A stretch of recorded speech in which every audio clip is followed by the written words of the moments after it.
Pinaulanan ng bala ang tanggapan ng Philippine Drug Enforcement Agency sa Cagayan de Oro City.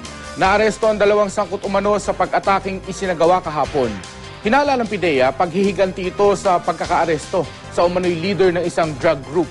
Makibalita tayo kay Jackie Cabatuan ng GMA Cagayan de Oro. Bakas pa sa labas ng opisina ng Philippine Drug Enforcement Agency Region 10 sa Cagayan de Oro City ang mga tama ng balang pinaulan ng mga armadong lalaki. Ayon sa PIDEA, madaling araw kahapon ang atakihin ang tanggapan. Sakay raw ng SUV ang mga lalaking umatake. Ipinarada nila ang sasakyan sa harap ng opisina at sunod-sunod na nagpaputok. Bumaba pa raw mula sa sasakyan ang isa sa mga suspect at binugbog ang dalawang lalaking inakalang mga PIDEA agent. U-turn sila. Pagbalik at mo na yung naog, pag naog, isipa ko na itong kuhan, itong naog, then itong isa yung sumbag, nakalihay man ko. Itong hinagan na yung ko. Diretso ito, balik mo rin sila.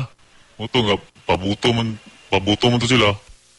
Nakaganti ng putok ang mga tauhan ng PIDEA pero humarurot palayo ang mga suspect. Pagbalik nila, naman ang tropa mo, ang tropa na ilang ipabutan na pila mong opisina,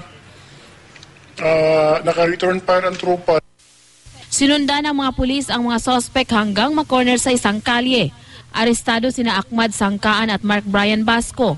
Nakuha sa kanila ang sinakyang puting SUV, mga baril at bala at peking police badge. Tumangging magbigay ng pahayag ang mga naaresto. Inaalam pa kung may iba pa silang kasama.